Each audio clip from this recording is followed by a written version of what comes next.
talking about top lane. That is a Bard in the bot lane.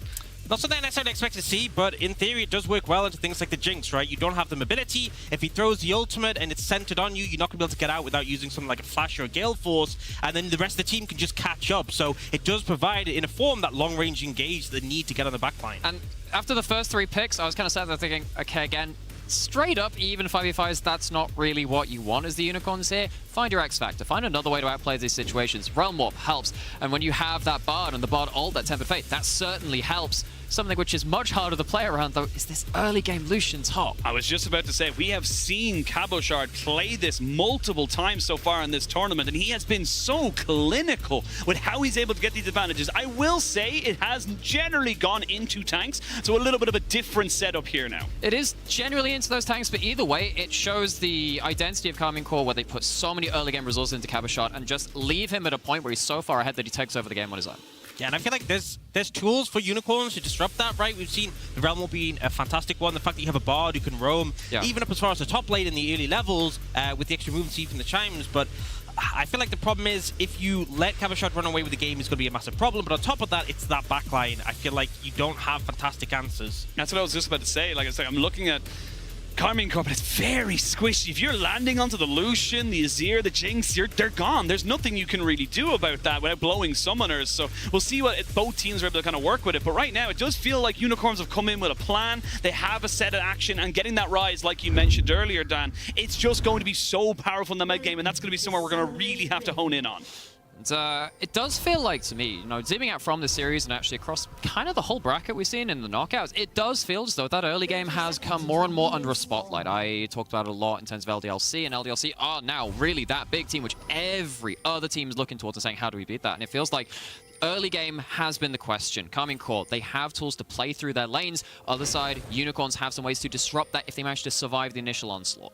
I think the thing to say is that, K-Corp coming in with huge expectations, but they weren't the winners of the LFL, right? That was LDLC. And you look at this roster from K-Corp, and the expectations, as was set up in the pre-show, with sky high and are sky high for this lineup. I feel like, that extra level of coordinated play is what K-Corp needs to be competing for the top spot. We talk about this all the time. You see a Jarvan, you need to be ganking. So where do you want to see this Jarvan going? What do you want to see him doing, and where do you want to see him doing it? Okay, so there are actually multiple modes of thoughts. I think either way, you just want to get a numbers disadvantage, because if Jarvan turns up into a lane with Jin's out in it, that is a horrible play for Karmine Core. I think you can butt heads pretty much anywhere across the map.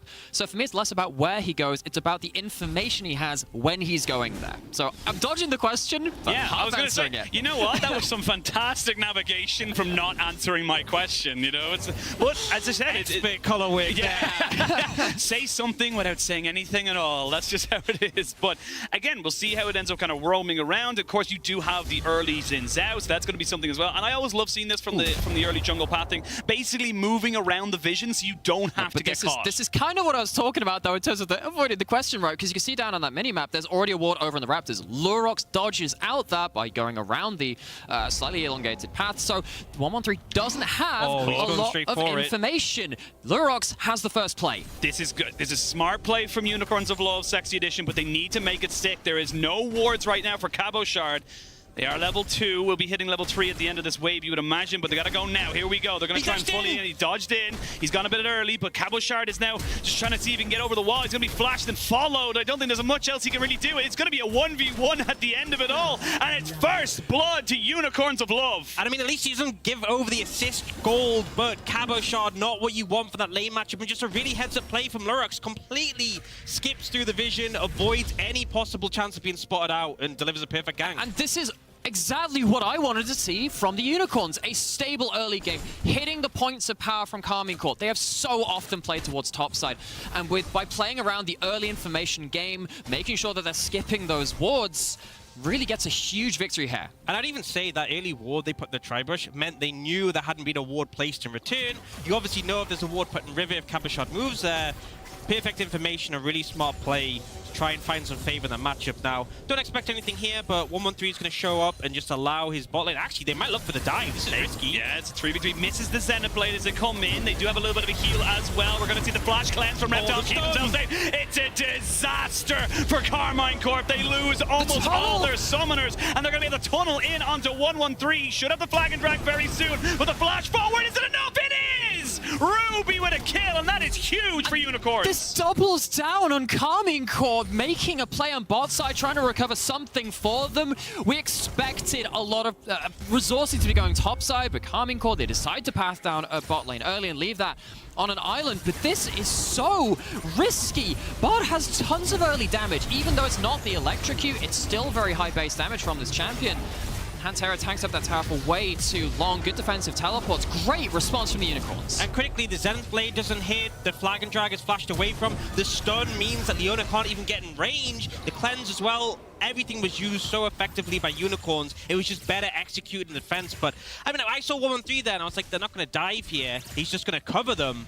I thought that was too risky, and it backfired massively. It does feel, I'm not going to say desperation already, but it does kind of feel like they lost out on that first place. Like, well, we can't be having any of that. We've got to get ourselves some advantages elsewhere. Again, Karmine Corp are so used to playing from ahead, playing with those early game advantages, and I don't know if they really wanted to give over early plays to Unicorns this early on. I was going to say, like, we usually wait till the level 6 with the Rise, where he goes off, he realm warps, and he affects the side wave. The side waves are winning right now, and this is a bit of an issue right now for the side of Karmine Corp, and they're going to have to make it work. We talked about the Jarvan. He needs to be ganking non-stop. He will have the Flag and Drag. There is no flash onto Ivo, and that's going to be 1-1-3. Picking up a little bit of gold for the side of Karmine. And it's really what you want. You want to be getting Cabo shot ahead. You find the opportunity. The flash was bait earlier. Not much that Ivo really could do to outplay that one. And just a solid return gank, and it's K-Corp returning things to normality. So let's not get too far ahead of ourselves. I think those were two very important characteristic plays from Unicorns to say, look, again, a lot of this game is probably going to be determined in how much the Unicorns can get done early. Now, in terms of groups, in terms of the planes, of course, both these teams are plains teams. They've gone through a long distance in this tournament. Unicorns have typically been a team that wants to sit, get to 2 items, and then kind of team fight from there. They don't play for explosive early games in the way that some other teams have. And I feel like having an explosive early game is the main way you want to beat Karmine Corp. So it's good that Unicorns have shown that adaptability, come out all guns blazing. And we talked about it. I said it right as we came into camera shot that we didn't expect explosive early games. We know that the Karmine Corp like to play towards top, but Unicorns of Love, they tend to be a little bit reserved. They go for the team fights. We expected, 25 minutes. We have big 5v5s, big epic moments. This hasn't happened so far. I think if you're drafting a composition like this, though, you have to be committing to that, right? I think 2 items is such an ideal spot for them to fight. When it starts to get to 3, 4, that's where K-Corp become really scary. So I love that they are using this momentum. You even see now with the level 6 from Ruby, they're roaming up, they're applying pressure to the top lane. We'll see if K-Corp can answer, though. Good to see. Realm Warp is around for Ruby. That's something which Sheen was pointing out a little earlier. That's typically when we see the Rise starting to get active. Either way, though, it's still zoning Capshot away. It's still making sure they're a little further behind in that XP. Of course, when Lucian gets to Mythic plus that Ultimate, you get that ability to really hammer down a lot of lane opponents, and just making sure it takes just a little bit extra amount of time to get to that point. It works in Unicorn's favor again. And there's a decent lead now for the Graves, right? 10 CS up, and he got that first blood, which is obviously worth more gold, whereas Cabashot only has that assist. So just gradual things that lean upwards. You don't actually have to go for the dive. It does just apply that pressure and put your matchup further ahead. And this is a big thing as well. We talk about, someone who is going to be a pivotal part of Karmine Corp. It has been Cabochard. It has been this guy in the top lane and how he's been able to kind of work around some of these stats. 4 solo kills, second on the EU Masters, or Amazon EU Masters. CSD at 14 plus That's 20. huge. It's a ridiculous amount of stats. He's not been given it so far. And this is something that we saw kind of echoed on the opposite side of the map in pre-show, when they're talking about Reckless and his own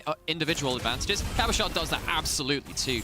Cabochard being set up for success and then using the resources put into him so efficiently. He is a real, true carry in the true sense of the word in this game. And speaking of that, might be the source of the play again. Here we go. They're going to get the magical journey over, but 1-1-3 was in position. He does have himself the Cataclysm. There is no magical journey now, and that means Dreamer Ace has to respect. So, a little bit of an early gank on Arai, and that means the pressure in the bot side can go over to Karmine. Yeah, we do see actually Lurus looking here, though, but won't quite get in range. Early heal keeps Reckless safe. But I do like the roam coming out from Dream Race, because as much as he loses his flash, his presence there meant that 1-1-3 couldn't find a gank. And actually, he's having a bit of trouble here, getting forced into the pit. But when your jungler's on the bot side, I think you have to be a bit cautious about overstaying here. But this is kind of now starting to get a bit more even. Actually, the gold is only within a couple of hundred. Dream Race gets unlocked from their lane, but at what cost? They have the opportunity cost of blowing their flash. Of course, they don't die in that top side, but while that is happening, you're losing plates on bot side, you're losing CS in bot side. There is a significant advantage being given over to Reckless in that bot side. He's gone top again because he wants to find some advantage. Has to really start making this work now, though. Oh, Cabo Shard. He needs to be so careful. There's going to be a Bard coming off the back of this. He's not quite level 6, but can he get behind the turret? He can! That is the power of Illusion with the dash. Keeps himself safe, and now Aibo might be in a little bit of trouble. He's going to need Dream Erase to get him the hell out. They're waiting for the cooldown on the Magical Journey. 113's thinking about it. They do not land the Cosmic Binding, and that's going to be in a little bit more trouble. Everyone from Carmine Corp's coming up here. The Flag of Drag does not land, but the Zenith Blade does. The Shurima Shuffle is good. 2 more kills, swapping over to Carmine. And the problem is you're going for this play as Dream Erase with no support from your team. You don't have your mid moving up. You don't have your jungler there. So when it ends up getting extended, you don't get the kill. K-Corp collapse and they punish. 2 kills picked up and now a goal lead in their favor. And it is, as you were saying, Ashin, it's not the whole team supporting, right? You've got one person going up there, but you think about some of the earlier plays made around topside. It was just, oh, one person roaming up. Maybe the support ends up there a little bit later, but Unicorns not quite sticking the landing, and what looked like good entrance to this game right out of their gates has started to get clawed all the way back to Comical, who are just out skirmishing and out rotating at this point. Yeah, and critically in this situation, you don't have the ult from Dream Race to try and dive further. You don't have the ult from Aibo to finish off Cabashard, and then you just too overextended the lane. They try and, you know, stall out for some cooldowns. Don't let Aibo get engaged on, but honestly, Dream Race should have just run. You should have known that the rest of the team are coming. You have no flash. Once the Cataclysm hits, that's it. And actually, one big discrepancy I want to really point out that is actually the difference between Dream Race and Hantera. Hantera, probably the first time we've seen them get involved in this game besides that botch dive, but first time they get out of lane, they make it work. Dream Race has been, feels like over-forcing it a little bit, maybe feeling the pressure of this game, feeling the pressure of the nameplates on them, that expectations which you were talking about before.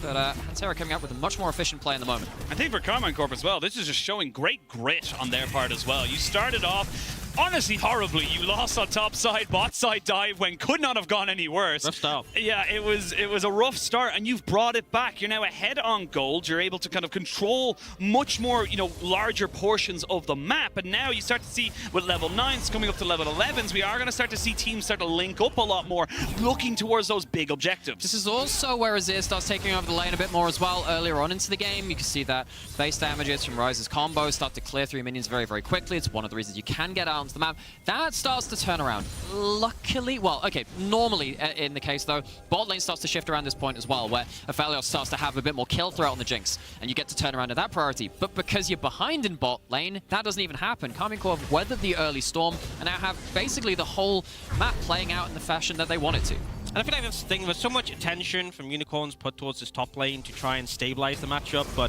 I feel like this isn't a game that you can be satisfied with stabilizing. I feel like we said, coming out of draft, you need to be ahead if it's going to work out, and now K-Corp, they're in a comfortable spot. Yeah, and for Unicorns of Love Sexy Edition, are they now looking opportunistically? Are they trying to find, you know, the odd number skirmish, or are they looking towards something else? I think opportunism is probably the way you want to phrase it. Of course, you still have your Tempered Fate, you still got your Realm Warp, you have the ability to pick people off before, again, the phalanx starts to form.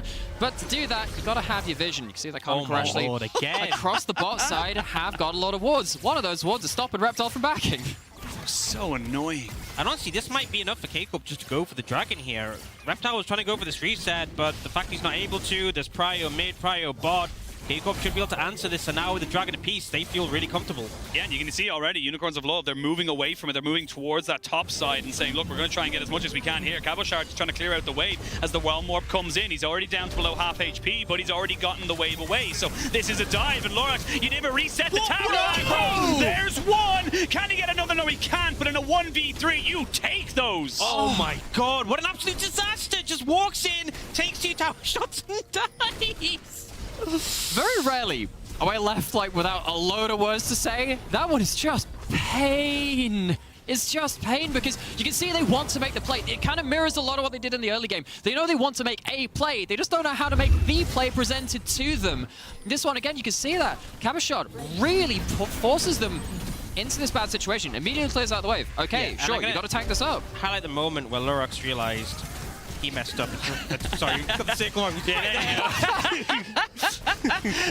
We're still learning. What you don't realize is that was a 2-digit score out of 10, and it was 0-0. Yeah. Yeah. Really.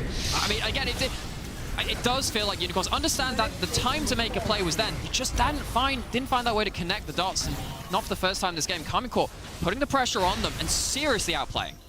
That's a big moment as well. You see the kind of rushed Herald drop into the mid lane. It's not a terrible use of it. If you can get the second one, which is spawning very, very soon, you will hopefully be able to try and get that tower down. But it does mean that you're not really getting the most out of that buff. So it is starting to look a little bit scrappy from Unicorns of Love. And it looks like they're a little bit unsettled. Can't really read into body language of the gameplay as much. But again, they're not firing on all cylinders right now. And this is only game 1 of a best of 5. Bring down that a little bit and just say, okay, maybe have to start thinking about future games if a couple more of those bad plays come in. Again, it's actually not too far in the gold lead themselves, but as Orcs was saying, but you do eventually get eclipsed in terms of the damage you've got out, and you start to lose these plays across the map. Oh, this is going to be a solo player committed as well. They put in a lot, but the Bard ultimate keeps everyone in stasis. Now Hantera's kind of wandering around, not really knowing what's going on. Cabochard tanks the tower, but he will pick up a kill. He's ignited, and he will fall to the Bard. Now, can you get everyone else out, Karmine Corp? It looks like they should be able to, but the flash from Hantera looks like they might want to try and burn it, or maybe just turn this one around.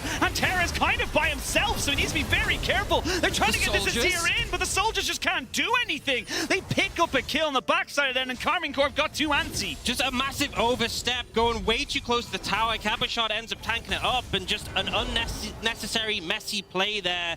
Kind of an unforced error, but Unicorn's happy to respond. Okay, this is a little bit what we've seen from this split of Karmine Corp as well, where they'll go into a situation, I'll just say, look, we'll just outplay. This time, though, not nearly as precise as some of the punishes earlier in the game when there was Unicorns actually starting off that play. So a bit of a reprieve now for the Prime League squad. Going to take themselves their first turret of the game, start opening up that map. Maybe they can start using that Realm Orbital to a little more effect if the map gets more open. I think this game's just kind of devolved into a little bit more scrappy moves as we kind of look at this one here, because again, this is K-Corp saying, we know what we want to get, but they just didn't execute on it right. And there's a Jigsaw that I didn't even see on the game, and actually, oh my god, no way. No. Does he stop him? He does. There he is. Anyway, but yes, coming back into this one here, it's a native 3v3. Negative because he stops the reset, so he's able to move over. And in this play, Cabochard ends up tanking up the tower, and Seiken comes in late, and they're like, okay, we have the backup. This is why Unicorns are so tentative, but because Ruby is there, they feel confident. And honestly, 113 and Hantera should have just flashed out here, but instead they try and overcommit, and it's just very messy. Continuing upon the scrappy nature of this, though, saw the picture-in-picture. That was another Bard ult thrown. Seiken gets out with a shuffle back to his tower, but continuing to scrap around. I think when you look at these champions, particularly on the side of Unicorns, again, we want to see them making more plays. Maybe around less sets of objectives when they are trying to be a bit more scrappy, but it's not quite, again, working out for them currently. K-Corp setting up for the second Herald. I'm going to say that if Unicorns could get this, it would be fantastic, right? Smashing the mid-tier one. Buying into your really first 5v5 of the game. But that's the problem, right? Having to fight them head-on is going to be difficult to execute. Although, K-Corp are looking to have vision. If someone oversteps, right, if Seiken is too far forwards, someone gets caught out, that is the opportunity you could look for. But it isn't Azir. Not an easy target to pick.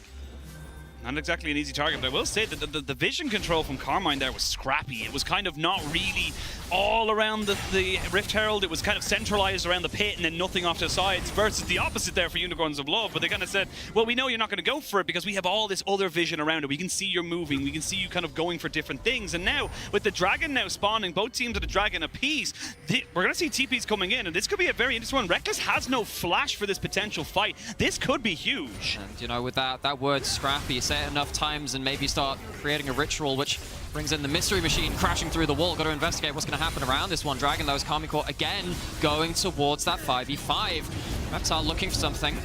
1-3 is going to be chunked out a little bit. There's the Tempered Fate. It's going to land on the Hantera. Not exactly the ideal target, but he's isolated and left on his own. He tries to flash his end of play. The flash will be good enough. See, now you don't have that tool available to you, and the Chompers are on cooldown as well. Both teams hovering over this objective. This could get very rough. Yeah, now the plan should be to approach Rekkles, the one without flash, without the ult. They're looking for a flank instead. Here we Dragon's go. getting low. 2,000 just under it. There's going to be the ultimate there from the Lucian. They're trying to go on top of it. The Dragon's left the pit. As you can see, Ivo trying to go for it. They will take away the Dragon. And now Unicorns of Love can start pushing forward. Reptile thought about using the ultimate there from the rise, but didn't take it in the end. Dreamer Ace goes a little bit too far forward, but it's all a bit of a bait. Now look at Reckless. Triple kill for the 80 carry on the side of Unicorns as Reckless is still pushing forward. He's huge with these rockets. They need to be careful, though. That's still a Xin Zhao and a Rise. It's a 3-for-2 overall right now as Reckless doesn't know where the Xin Zhao is. They're trying to bait him in, coerced him closer, ever so closer, but Reckless knew that something was up. He did not know where the Xin Zhao went, and now Lorix has to flash away. He should be able to keep himself safe and alive. Dragon goes to the Unicorns, 3-2 in the fight. And ultimately, they never got in the back line. That's the critical thing. You no longer had the bottle, you couldn't close the distance, and then they overstepped, and this is where a Jinx Azir can absolutely thrive. And honestly, it felt like Unicorns had done the hard work. They'd done the heavy lifting. You got the Dragon, you got the first kill. That's good. Don't push your luck, and they certainly pushed a little further. I love how Reptile was thinking about going to the realm war. And he made the right call, but still, it's just they never end up getting on top of Reckless here. Still full HP at this point. Starts getting those resets in. We've unmasked the villain. It was Bard all along. That tunnel was not one to be taken. I appreciate the boldness in one sense, but now is not the time to be doing that. I feel like Bard does always tread a very fine line between inting and carrying. So, funnily enough, Hero that line, and fool. The funny thing about the line, Bard is the one champion of the game I refused to buy. I was too traumatized by his release in Season 5. Many an ult got me sent into the respawn chamber. So Dreamer looking to hopefully not reprise that kind of performance, although he's getting caught. He's looking like he might be trying to do a little bit of a Nightmare cosplay right now because he's got himself right back to the gray screen. We saw which side of the line that was on. I was going to say, we can tell you which one that was on. But again, this is something we have been very critical of the side of Unicorns of Love so far in the Amazon EU Masters. They just go for plays where it's like, you're already getting bot lane, just trade it off. But just actually recapping the end of that play, because we saw that pick onto Bugs, a lot of crazy things happen. Zoom back up there. Kamiko, just before the Baron spawn, actually took that second Herald, something that you're talking was so important maybe for Unicorns to get to break open maybe that mid lane out of turret. Kamiko get that extra resource themselves, they get themselves an extra pick, and actually it's a pretty good opportunistic play. And I feel like the problem is if you don't break that tier 1 against Nazir, it becomes very difficult. You have to find some side lane pressure, you have to find a situation where you've won a team fight or caught them on a bad rotation. But if you have either the Jinx or the Azir set up there, you're going to struggle. They have so much wave clear between them and they can afford just to stall out. And kind of touching on the other bit of the wave play, seems like ever since maybe Season 8 to Season 9, we've seen 80 carries just get parked in the mid lane. You don't really get to have like your Kai'Sa or Isaiah sat in the side lane anymore farming up there. You become a controllable tower in the mid lane, and having this Jinx and this Aphelios, it just means that you are just ping-ponging these waves back and forth, and that second Herald becomes so important to break open that deadlock. And Unicorns need to find themselves a big power play to stop breaking up the momentum of this game. It's starting to fall behind. One thing I will say is K-Corp can't really use the Herald that effectively with the Bard available, as his ult will just always cancel. So it does mean that it's not quite as useful a tool for them, but if they do manage to pick Dream Erase again, it does obviously set them up just to smash down that tier 1. I actually just realized I said, oh, they're starting to fall behind. Okay, the gold is one thing. Dragons, of course, there, but you see what happens if these carries start to go undamaged in these fights. Really worried for Unicorns if the game does start keeping on in this that's what we talked about in the pick ban. It's like you're looking at the side of Karmine Corp. You have an Azir, a Jinx, and a Lucian. You will shred objectives and you will destroy health bars as well. If you're untouched in team fights, there is just not really a lot you can do. You are relying so heavily on the Xin Zhao Bard engage, which is so very temperamental that it's going to be a little bit hard for Unicorns of Love Sexy Edition to try and execute on. The one thing I will say is right now they do have side lane pressure and they are starting to put a little bit of that into top lane. I feel like at this point, 2-item spike, I think Unicorns are still very much in it. I think when it gets to 3-4, especially when we get percentage penetration from the likes of Reckless and Saken, who can just shred through the tank Rise, that's where I really start to feel like they're going to struggle in team fight. So they still have a window now, they still have a bit of a goal lead, and they're up in Dragons. 45 seconds till that next one. All right, we guys are going to say 45 seconds till that next Dragon. Do you even contest it as Unicorns? Do you leave it? You have to in the bank. I feel like it's a win condition. Or rather, not doing it is a loss condition. It's almost the negative reinforcer saying, you don't do this, you're going to be in a very, very bad spot. It's not a great situation for them, but Kamiko, speaking of that Herald, don't have bottom position to ult this currently, and actually, Herald's not even needed. It's I think it was so low, not worth using it, and I actually really like the timing from K-Corp, because they get the pressure, they get the tower down, and Dream Race, if you wanted to ult the tower to protect it, wouldn't have the ult for the fight, so a great spot to utilize that. Gonna try and keep applying some pressure, but now with the Azir tower down, very hard to contest at mid-prio. K-Corp move towards the Dragon, just gonna swoop down and establish control of the area. Cabochard does have TP. You've got pretty much summoners all available across the board for Karmine Corp. You are still waiting on a flash for Dreamer Ace. From apart from that, it's going to be a pretty big 5v5. Ibo's on the flank. Okay, also use it. Caboshot's coming in, just got 9 completion, has the Cyril, this huge power spike for that Lucian. Watch to see how much damage he can do. There we go, there's the Moonlight Vigil down. They're going to get a decent amount of damage done, but no one goes down just yet. It's very tentative as Ibo now going to try and see if he can maybe deal with Caboshard, who's feeling a bit of a 1v1. Never mind, he calls in his friend Saken to get the Graves off to the backside of the Dragon. Now, you have to use the magical journey to get yourself out of the back of this. It's Dreamer Ace. Ruby's on the flank as they look to try and make this one work. Reckless is a little bit caught, and he gets hit by the Everfrost as well. They found Reckless, and they're able to take him down. Shut down, goes over to Ruby. They trade it back 1 for 1, but 113 is dead. This Dragon should be... Ruby is popping off, but not to be outdone by Saken. Keeps himself alive. They're going to go for it, but they're only throwing one person there. These health bars are low. There's going to be a Xenoblade over the backside to stop the chase, and Unicorns get everything. It's close. I don't think it's quite enough for them to go for the Baron, though. Health bars are low, but Unicorns, the flank coming in from the solo laners did so much there. When they struggled to engage, they managed to use that to get onto the backliners. And what a bizarre fight in general, because it was Unicorns who did have that side lane pressure. They had the bot lane shoved in, the top lane shoved in. They had different angles of attack, and yet they still kind of chose to go for it down the front. Team fight, of course, we're going to go into a replay to see how all of that came across. And what really stunned me in a lot of ways is how many of these tools are used right at the start from Unicorns to try and get themselves an advantage. It didn't really work. They took a 2-part fight, and the second part was much harder than the first, and they still made it work. But then what I love is we see Ruby coming around here, and we see on the other side Ibo coming from this flank, and it just means there's nowhere for the bot lane for the AD carry to go, nowhere for Saken other than to reposition further towards the Dragon. And then it just means they can't really play that safe backline role that we saw the Azir and Jinx do in that earlier fight. And we've seen it so many times, the cleanse versus the heal. You know, it feels like if he has a cleanse there, he instant gets it out, he maybe flashes away, keeps himself alive, but not having that available, not having that instant CC cleanse there means that he was just left a sitting duck, and they can keep pushing down the pressure, keep putting down the damage, and now Unicorns Alone find themselves up about 2,000 gold, maybe about 1,500. This is a much closer game. And they have Soul Point, but the way they've gotten to this point is very surprising for me. It's Karmine Corp getting a bit out team for, honestly, because it feels like Karmine Corp, they were coming into this monsters of the team fight, monsters of the 2-item power spike and being able to play around these crazy carries, but in this game so far, Unicorns have been getting the better of the 5v5s, which is not what I expected from Draft. It's not what I expected from name cards. But we do need to see Unicorns continue this momentum, right? They had that 2-item spike, which I feel like they were very comfortable on, but they need to keep the pressure going. Dragon fight in 3 minutes should be a big one.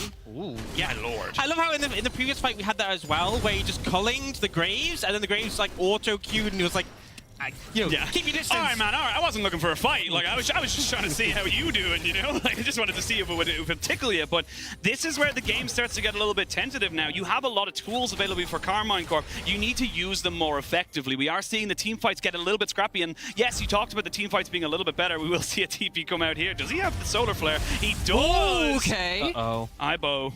You're up a creek without a paddle. That's he's just not going to your try side of the map. Yeah, that's not where you belong, but he's going to try and trade it back as best he possibly can. Nothing else he can really do. That's some good heads-up play there from Karmine Corp, and it means they can mitigate some of that early pressure on the sidelines. It makes you see on the way pings towards Baron. I mean, the fact that Ivo is down, TP is unavailable, I don't think it's quite enough, but they should definitely start to establish vision in the area. It's 2 minutes, though, till that Dragon. That is going to be a pivotal point of the game. The question is, you know, you've got those 2 minutes to sort out the map somehow, some way as Karmine Corp. You have to find a way to stop Unicorns being able to get those people coming around the flank yet again. So that was the real determining factor of that last fight. Managed to actually get into that backline. Caboshard gets that shutdown, gets that kill on the side lane, gets to push in the bot lane, and now actually they're using this to go towards Baron. They would be at a disadvantage if they're at the Dragon, because obviously it's Soul for Unicorns and not for them, so instead they commit to the Baron play on even footing. TP coming in from Caboshard at the top of your screen. Now we're going to see Unicorns of Love try and contest around this. You've got 113 taking down about half HP, but they've got the Dragon down about 2,000 HP. They can stun it though and put it into stasis. Lorax is trying to get himself into position as 113 pushes himself back and gets himself into the Cataclysm, but he's now dead. But they're just in a hot pot of just getting smashed by this Azir and Jinx. They need to make it work, but I don't know if they can, because Ivo and Ruby are huge. They're still pushing forward, but they haven't got the damage. Such a close fight, honestly, and it ends up being a 3-for-3 overall. Dreamer is just flitting around the edges, looking to finish off Reckless, but can't quite find it. 50 seconds on the Dragon, everyone will respawn, but no real advantage gained there. We're even seeing out the end of this because so many champions just hit the ground. It was huge mess of a fight. But we are going to see that mid lane outer turret being taken down. We are going to see actually all of the outer turrets now being taken down from Karmine Corp. The map is starting to get larger and larger, but in this fight, it's Karmine Corp just forcing the issue and saying, okay, you got to come into it, you got to try and take that 5v5. And as you were saying, Ox, it's much harder to do that around that Baron pick because you haven't established the same level of vision control. As soon as this happens, though, you have the Jinx and the Azir in almost a perfect DPS scenario. You just can't close it out. Yeah, they just end up coming too hard. This streamer shuffle here, you know, does a decent amount of damage, but doesn't finish them off, and then Seiken sacrifices his positioning for that. And now K-Corp are set up on that dragon, but it looks like Unicorns might just go for the Baron instead. Yeah, they don't have to fight around this. They're the ones that have the 3 dragons in pocket. This isn't Soul or Soul Point, but it's a quick dragon take. Okay, and you don't have a magical journey. You don't have a tempered fate. You can't delay this. You can't rotate as quickly. What's the timer going to look like? Here we go, 3,000 HP. They haven't got 113 there. There's the Solar Flare coming down as Lorax gets taken very low. He gets the smite down. It was so damn close. Now we can see the real fight as Ivo goes down. The Cataclysm has been used. The Aphelios is dead. It's 2 kills, the Cabo Shard, and the rest of Unicorns need 1 away. Hantera may have gone a little bit too far forward, but he's got his own stasis. And now they have to try and turn this fight around. Ruby gets himself with the ultimate out, but they've killed absolutely everyone. Disaster. It is a decisive call from the Unicorns, but they just don't have the timing on it. They say, okay, we got this. We're going to be able to secure the Baron. But how many people can we get out with? Not nearly enough. Now you're against that Azir and the Jinx tower killing menaces. You're going to lose a lot for this. You know what? I'm going to ask, with or not with? No, absolutely not. Again, on or off Gromp? Absolutely off Gromp on that one. And the thing is, you know, I was talking before about the scaling elements. You are kind of moving past the point in which you need to take control of this game. And critically, once again, the Cataclysm is so instrumental. So many tools used to try and keep 113 away, but then he does his job. He gets in, slams the Cataclysm down, and then just deletes the Aphelios from the map, and then the chase down. The magical journey actually ends up helping K-Corp. There were so many factors working in Karmine Corp's favor here because so many of those tools were used as escape from the pit. They were used as trying to disengage the front line. It wasn't thrown onto the back line. Heck, Ibo completely shut out of that fight by the culling, which of course we saw kind of just tickle him earlier. It does a lot more damage at this point, and now Karmine Corp, they do with this. Oh, they're just going to try and pick off somebody. I think Hantera recognizes he is dead. Did not sweep away the vision. They get themselves a nice pick. It's nice. It's not game-changing, but at least Unicorns are still fighting. I like how Cavashard and Seiken could have cancelled the recalls, but like, nah, we don't Is it a carry? No. Okay, move on. We Not need to go even resets. vaguely interested, but now you can start to see the big items coming in. Oh, Reckless. He's Reckless. in trouble. He has no flash, and he's going to be in a lot of trouble. He can go nowhere. Karmine Corp, you were doing it all so well. It's falling apart for them. And this is such an awkward mistake because it's not like all of the Barons are gone. You can see that. I mean, Ruby's still up here on the top side, able to push waves into tower. And while we are getting to the point where Karmine Corp are getting to huge item completions, to get to the point where you take that 5v5 again, it's just going to get worse and worse for you. Doesn't apply to the split map in nearly the same way, and Karmine Corp kind of bought into that there. And we see Unicorns finding those picks. If they can continue to do that and set up this dragon, that could be good for them. But I feel like this dragon is going to be that last big hope for the game because we've seen the Blighting Jewel come in for the Azir. We've seen the Lord Dominic's come in for the Jinx, and those just mean they're going to be able to shred through that Rise. This is a short-range composition from Unicorns, and if you can't withstand the damage, which you're going to very much struggle to do so once they have the percentage penetration, you're just going to get massacred. Okay, so Unicorn's next phase of the plan, you've actually managed to retain at least a little bit of your Baron buff, still using it even on the one member. What can you do with this? Can you break the base? Looking unlikely. Ooh, Ibo. They're going to put everything on top of him, and he's just dead. He just didn't respect anything. He had no flash to get out of it. They will have the magical journey. They will try and just lock down Ruby, but again, very, very tanky. There's a magical journey coming back off of this. There's going to be the Moonlight Vigil coming completely wide, but Lorax gets revenge now onto the enemy jungler. They're going to try and maybe turn this on the Hantera, but Reckless and Seiken are still in the position. They go aggressive as Reptile. Wants the 1v1, and he gets it. Will trade away, but Seiken with the Emperor's Divide absolutely routs Unicorns of Love and Karmine Corp. They may have looked shaky, but they are still on solid ground. And that'll do it. Triple kill for Cavashard. If you get him ahead, he will take over the game. And even though Reckless goes down, he's there to clean up. K-Corp smash that fight. And this is such an awkward scenario. I mean, you do have your Bard in the area, and part of me just wonders, Why isn't the Tempered Fate put out here? Ivo has no flash, doesn't have the ultimate. He's obviously in an awful spot at this point. Where's the disengage? Where's the communication? And Unicorns, they decide to let their grades go down. Maybe thought it was a bit of a lost cause, but after this point, they buy into the fight afterwards. And the thing is as well, Reptile does so much damage here and plays that Assassin and Phelios role to just burst out Reckless. But he was so late to the fight, right? It was just initially Unicorn super overextended without their big carry there, and he ends up trading 1-for-1, but when there's also an Azir and a Lucian, trading 1-for-1 isn't really worth it. And now, K-Corp in a really comfortable position, and this next Dragon, I feel like if Unicorns don't get it, that's probably it. 20 seconds, and it is Karmine Corp who have priority over it at the moment. We are hitting critical mass. You can see it's just a Vampiric Scepter there for Reckless being waiting to be turned into a Bloodthirster. They pop down the Shurima's Legacy into mid lane. Now, where do you want to see try and, you know, Karmine Corp, they have control. Why do you want to see Unicorns of Love try and wrestle it back? Okay, they have some control, but they don't have the bot wave push, nor do they have a... Okay, this is gone. Yeah. Wow, that was great. I should have given you a little bit more time. Apologies. I should have given you more time for that setup. I blame K-Corp for that. Yeah. That was far too Come on, quick. guys. Make it easy for us. All right, well, we come now back into the game. It was incredibly close, but because of that fight, we now have 3 dragons apiece. We are both sitting on Soul Point. It is about a 3,000 gold lead, maybe a little bit more towards Karmine Corp. It doesn't make that big of a difference at this point in the game. And we start to look towards the next big objective, 45 seconds until Baron, but where can you work with this? Because I feel like Reckless and Sacred are just getting too big. And at this point, I mean, if you actually try and dive onto these characters at this point with these amount of items built up with the 2 Infernal Dragons on top of it, they are in legitimate one-shot territory. Neither team is particularly tanky. It's about who gets caught first, and it seems like Karmine Corp, with the wards that they're putting down, moving in force, moving in numbers, they have the advantage on that front. Right, Unicorns, the fact they didn't get that Dragon, it's 4 minutes till the next. K-Corp will take control of the Baron area, but I just don't feel like they're pressured to actually start it up. They can take their time on this one. They have swept out the vision quite aggressively here, though, but there is still that scuttle that's been cleared, that shrine, given some vision. You can see the Unicorns trying to push up mid.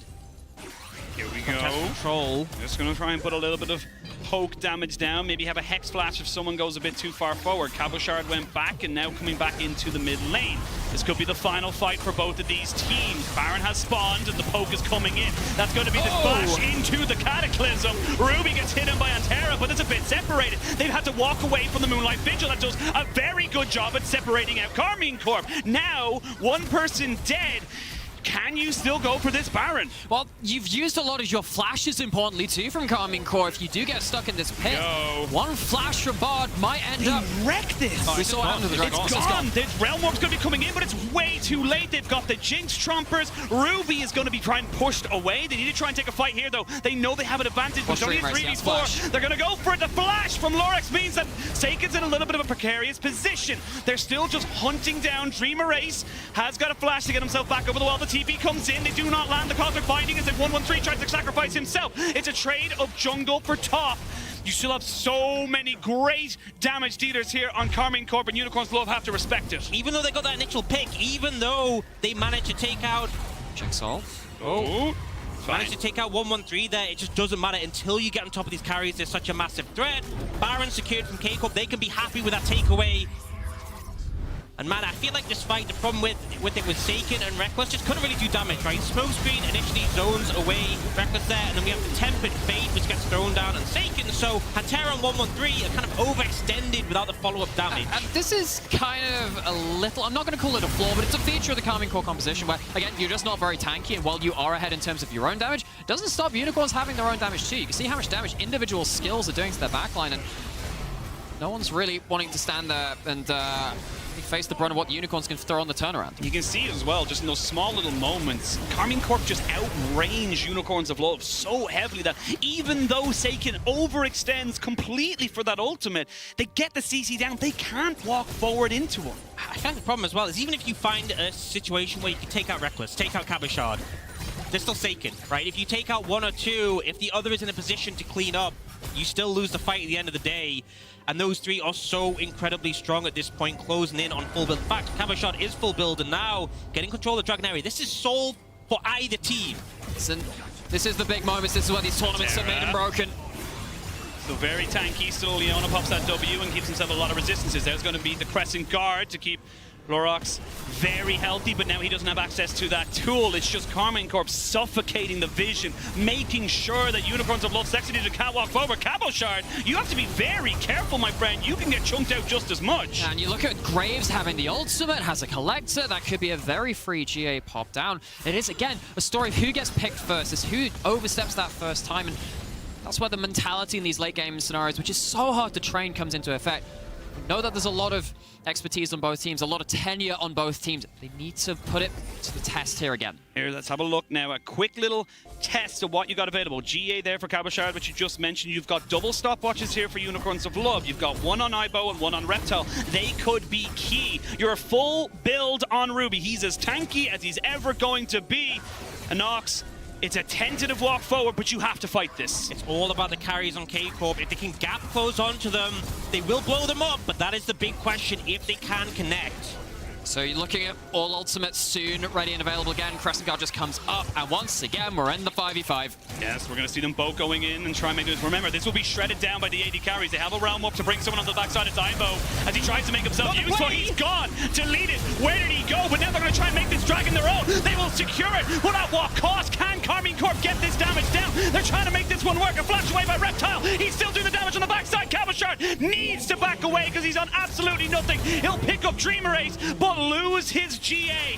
The Infernal Soul goes over to Unicorns, but they've got some massive timers. Again, it's at what cost? You're losing 3 members, and yeah, you take down 1 in the GA, but you've got to stop the push. Cabochard has TP. They're going to try and look for the end here. I've got a feel they can keep the minion alive if they try and clear it out. Ooh. 2 members to defend, and still 20 seconds. Edge going to go for this. They're going to go for it. They know that this is the moment because with the Infernal Soul now in the back pocket of Unicorns of Love, that's a lot of damage there onto Hantera. We can see there, they're moving forward. Cabochard gets rooted, has to go golden. Now, will he be caught out? The Solar Flare is good, but not quite good enough. The root, the flash forward, the shutdown, and now Reckless might be getting caught out here by the Gravitum gun. Unicorns of Love have got a bit of momentum. They survive the base. And all this time, I was looking at Seiken, I was looking at the flash, but look at the TP. It's a bit too far away. I don't know if they're going to be able to find it, but it's going for another one. It's a double TP as they try and see where they can catch someone out. Unicorns of Love, they smell blood in the water. Ruby doesn't have that ultimate, doesn't have that realm up, but they're still chasing. Oh, Hantera. They get out. They get out. We can all take a sigh of relief, but Baron spawning at minute 20. 113 pops himself an elixir to keep himself alive. They do use the Tempered Fate and the Realm Warp, but then they can turn this one around. It's Carmine Corp trying to make this one work. Reckless on the backside, trying to see if he can do the damage, but he has to get himself away. You've got so much there. Seiken is taken out, and Carmine Corp, they go for the sneaky play. They go for the little bit of cheese to add to their wine, and it ends disastrously. See, that's the redemption putting down. Hantera, Reckless corner, rock in a hard place. They've got nowhere to go, nowhere to be, and now it's Cabochard all by himself to try and defend. There's not a great amount of waves available to them. They may try to end through top. 40 seconds, the mini wave's so far away. They can definitely do damage to the base, but I don't think they'll be able to end off this push. Cabo. Well, it takes one more pick, though. It takes one more pick. He's going for it, though. Going for it. He's trying to get on the Ruby, but he's so tanky. He's just got so much. Now Cabo's caught between a rock and a hard place. Trying to turn this one all the way around. Will flash forward. Trying to get something, but will get him out of the magical journey. Cabo is keeping Carmine Corp in this for as long as he possibly can, and Baron spawning. The solo mission to find a pick, buy some time, and stop Unicorns from making any more of that push. And now, Dreamer Ace is down for such a long time. He's the wards for Unicorns. Looks like they might just stop the Baron on spawn, though. And you know what we were talking about in terms of those late game instincts. So hard to train, but Cabochard's been around for a while. He knows how to make the most out of them. Teleport from Seiken. This could be a potential contest. 1-1-3's in the area. It's definitely a contest. They know it's going down, and that means that Unicorns of Love, they have to back away. There's the Super Mega Death Rocket just in case, but they can shred this just as quickly. Even faster, even. You've got the Azir stood behind that pit. 1-1-3. Tanky enough to actually tank it this time, though. They could put the TP into mid lane. There's going to be pings going down onto it as well. So this is all or nothing right now. Both teams are basically critical mass. We're going to see Seiken going in, but he's going to get caught out and force the flash away. Now you have no Cataclysm. Lorax has to use his own defensive ultimate. But in the mid lane, it's going to be Dreamer Ace to defend it. 1-1-3 does not go down. Lorax as well, so low. Both these teams playing on the edge. There is smoke and mirrors, and then there is this. This is going to be the back and the forth. 1-1-3. Doesn't take much to take him down. Baron does a lot of damage. They do a lot of damage, but I think he should be fine to keep himself up, and they will secure it on the side of Carmine Corp. This game off! I feel like so much analysis goes out the window at this point. It's just coming down to that raw execution and who pulls the trigger, who finds the window. Both teams so hesitant to approach because everyone feels so squishy in these late game scenarios, but K-Corp get the edge. They manage to hold on for long enough. The mid inhib does enough work with it being down, and they do secure that Baron. The Unicorns aren't ready to give up any space around this Dragon area. Elder is the next objective to look towards. But you're still sat here now, and actually the items are starting to even out. Full items on your mid and your AD carry. Yes, you have the longer range scaling carries and all the rest of it in Carmine Corp, but one mistake can lead to a kill. One kill can lead to this whole first game going against you. And I tell you, if you don't have popcorn with you, go get some. Maybe actually wait around. I was just about to say, no, don't go anywhere. Okay, so if you don't have any popcorn, I'm very sad for you. Get it for next game. Yeah, I mean, honestly, it's going to be huge to see exactly who can come out of this one. And this is the momentum of this game into this series could be massive for either of these teams. Tit for tat, toe to toe. And Reckless needs to be careful. He's taking a bit of damage, as is Ruby. And they're going to be able to try and take this tier 2 now on the bot side. Lorax, you need to be careful, buddy. You're very much by yourself. And yet, Crescent Guard traded for the Solar Flare. Should be able to keep himself alive as I say that. 113 goes in, and they try to take that Lorax down, but they got not enough damage in mind.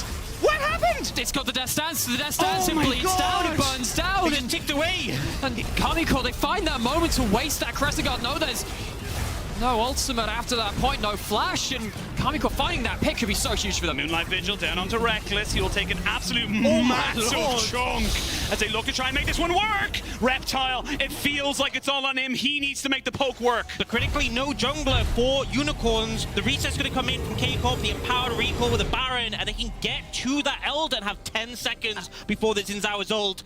And Xin Zhao is up. This is going to be such a hard contest, but we see the replay, and Lurx just overextended here. Ends up taking so much damage, trapped in the Cataclysm. 113, trapping him, but not committing to stay, and just the damage is enough with that Death Dance tick. And it does feel like that Xin Zhao Flash is quickly becoming, or has been for a while, probably the most valuable summoner on the map, because he has to get it so quickly. They're going to be hit too late. Maybe some Miracle Graves? No, they're going to be Miracle Graves, but it is a Miracle stall right now. Ivo has nowhere to go. They're going to try and steal this one out, but they cannot. Elder has been secured. The top laner is dead, and there is blood in the water as Carmine Corp are hunting. They know they are stronger. They know they can take this game. Cataclysm down onto the carries. That is Ruby, and he's going to be taken out. You will lose your jungler, and it is still going to be Reptile to try and hold this, but I don't think they can do it. Going to be so hard to defend against his push, the empowered minions, and the threat of the burn as well. Unicorns are 2 members down. That should just be the end. You're really looking for just a miracle from Reptile, but he doesn't have the Moonlight Vigil. He doesn't have enough mileage. At least they don't have the empowered Baron. They don't have the ability to take down these minions, but all it takes is, again, just one step too far forward. Your margins of error getting ever so much smaller.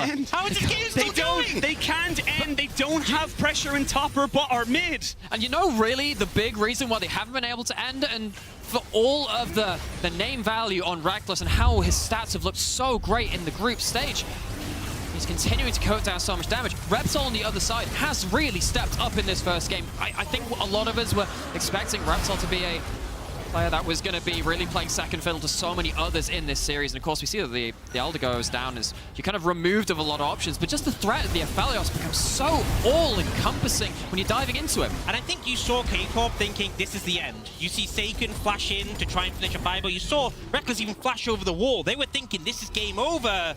And the thing is, Elder has a minute left. They've just reset, they're coming back from the base, but it is going to time up probably before the game ends, and we no longer have summoners, no flash available for Seiken or Reckless. You know what we also don't have? Boots, apparently. I was going to say, the AD carries right now have sold away their boots, are moving towards the shoes are off. Yeah, the shoes are off, the gloves are off, and this is going to be down between Reckless and Reptile. The mids as well have to be facilitators to make sure these AD carries can go for it. It is not going to be a push to end just just yet. You still have a couple of seconds left on this Elder Drake, but the wave clear is significant with this Inferno gun. It doesn't work. Yeah, you don't have that Baron buff. You're dealing into so much DPS into this. Oh, Ruby's taking damage though. Oh, Ruby. Don't know if you're going to be enjoying that one there. That means you're going to have the Locket and the Redemption coming out for the first time in a while. We might even see 4 items onto a support. That's how long this game is going. 47 minutes into the scaling is exactly what you want to be looking at. But now we might have the final fight. TP is coming in off the backside of this. This is going to be the Rise trying to make this one work for his team. Ruby has no vision on top of him, so they don't know he's coming in onto this. Dreamer Ace gets chunked. There's the Bardal. The Temper Fate is good. Reckless is separated. And Reckless is assassinated. Now the fight for Unicorns can really happen. The resurrection for Cabochard is nothing. Unicorns are still fighting, and Unicorns will get them the kill. And there's smoke, there's mirrors, and there is magic from Unicorns that love Sexy Edition. What a hard-fought game, but that is a huge team fight win. And there's long death timers. They should just be able to push up mid and end this one out. It's only 113 alive. The minion wave is small, though. Actually, I feel like if he clears this out, if he smikes the cannon, I don't think they can do it. Well, I think you have to just tank the turret. And here we go. Remember, minions get a lot faster later into the game nowadays. They have to. Okay, 1-3. What can you do? Where's your wave clear? Where's your wave clear? Indeed, he's going to use it all. Try and go into stasis. Delay, delay, delay. 20 seconds until Reckless. The cannon is still alive. They don't have. They actually do have a TP. They're going to be able to keep this one going. I think Unicorns have done it. They might have just done it. They managed to protect that minion and go towards the Nexus. What a game one here between the Dark Region and the LFL. This is the best of 5, gentlemen. This is a best of 5. We've had to sit here and watch. sweating. We've had to sit here and watch 2-0-3s in a row.